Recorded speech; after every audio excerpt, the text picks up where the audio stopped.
What's going on, guys? Hope you're having a great day today.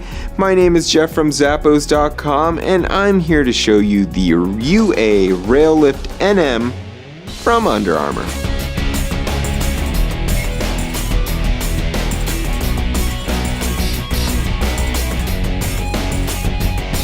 Now this slip-on sneaker here is going to be great for all you folks with a neutral gait.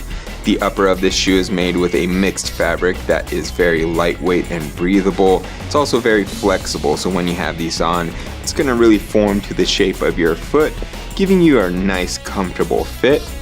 Now along the side, you see these pieces here. Not only will those pieces provide you with structural support, but it is a big part of the Railfit lacing system. And now this is a system you normally see with backpacks, and it really allows you to get the most customizable fit possible because it allows you to move the laces up and down, closer to the toes or closer to the heel, wherever you would prefer it. And around back, you also have a heel counter that's attached to that lacing system.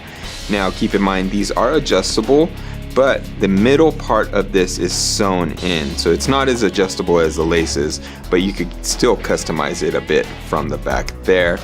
Other than that, you have a nicely cushioned footbed, and this all sits on top of this synthetic outsole that you see here, and that features a contoured rubber insert, and that's that piece that you see right here. And this has the knobbed texture that you see on there. That's going to provide you with plenty of traction. Now this is a new type of lacing system that you definitely need to try out. It's super customizable. It's from Under Armour.